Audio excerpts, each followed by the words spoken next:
Hey guys, today we're going to be revisiting Conquest Counters. I haven't done one of these for a while. In fact, I've only done one Conquest Counter video so far, and I wanted to revisit today and basically dedicate a full video to one specific counter, and that's going to be Toy Story villains. Now, with the release of Ascension, Toy Story villains have become super popular. You needed to have them at Gear 8 minimum to basically break through Ascension as it previously was. It's now been made a little bit easier. However, I still think you're going to need high level Toy Story villains. What this means is there's more and more people who are going to unlock them and have them as a Conquest team. And in the Toy Story Tower, Toy Story villains under Lotso leadership, even under Bo Peep, are insanely strong. It's such a horrible team to deal with, and it's one of them kind of hope and pray teams, again, like similar to Sensational 6. They're going to start with all these buffs. They're going to start with haste. Under Lotso, they'll start with offense up, and yeah, it's just fairly brutal. So I'm gonna share with you a counter today. The only counter I use, there are a couple more out there, but this for me is easily the best, and it is going to be Maui Oceanics with Ursula. And it's important to mention that I use Ursula. You can do this with Maui Oceanics without Ursula. There's just so much RNG involved. So basically, just to explain the team, in terms of like the actual setup positioning, I always have Maui on the left or right with Moana behind him. I like to protect Bubbles in this team, so I normally put him in the back row as well, and Gantu in the middle, because the middle's the one that with a tendency to get hit more. Or you can also put Ursula in the middle, to be honest, because you do actually. It is beneficial to have her going into empowered and getting hit. So the main thing with this team, the reason why Ursula is so important, is basically what's going to happen in the beginning is Toy Story are going to take all the turns before you. Moana may take a turn in there as well because she gets haste from Maui's leadership. But for the most part, if you're using offense, she's still going to be a bit slower than the rest. So what's going to happen is you're going to take all of these hits initially, and Zurg is most likely going to pop off before you take a turn, and he's the one you have to worry about because he's obviously got Zurg vision, he's got his Iron Blaster as well. He can effectively wipe 2 units instantly, especially with offense up. So this is where kind of Ursula comes in. She is there to have her eels die effectively. You want one of her eels to die so she can then blind the whole team. If that doesn't happen, and you'll see in the footage here, Zurg doesn't actually kill one of the eels in one of my bits of footage. He then obviously takes out one of the characters. In this instance, I think it was Gantu.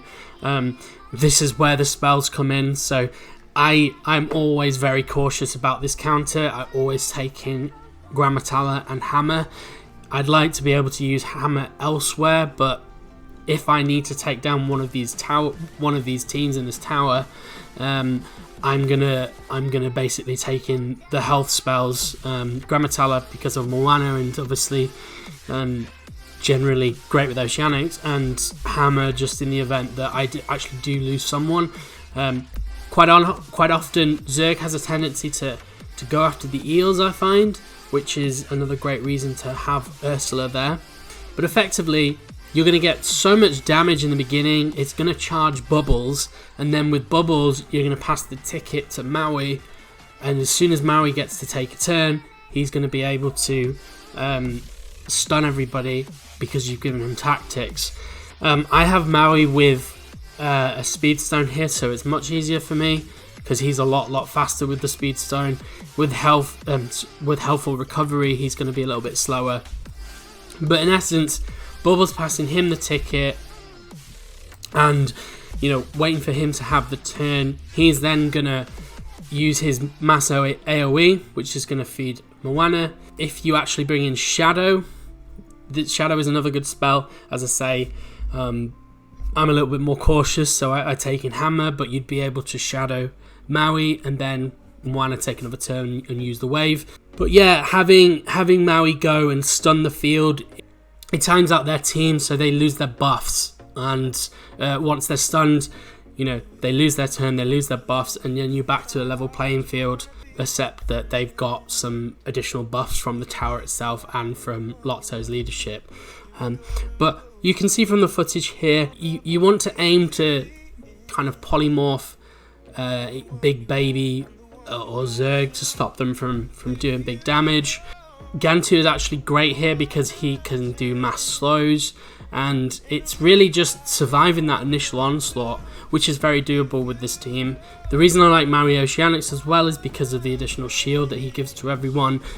It just makes the initial onslaught much more survivable, and yeah, in general a great counter. So yeah, a couple of interactions to be wary of. You know, losing the eel so that there's the mass blinds, and Bubbles being charged up by the initial hits to then pass the ticket over to Maui for then him to mass stun.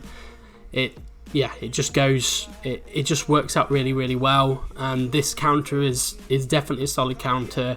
Rarely goes wrong, and for a team that is on the rise and extremely painful to play against in Conquest, you can use Big Hero 6 here, but again, you know, they don't have the added shield bonus. You're going to lose characters and it's going to be a risky fight, so this is the one I'd go for.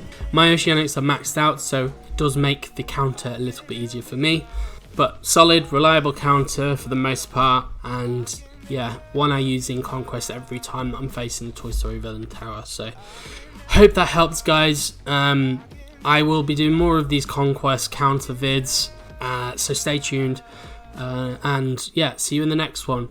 Please like and subscribe as always. Thanks, guys.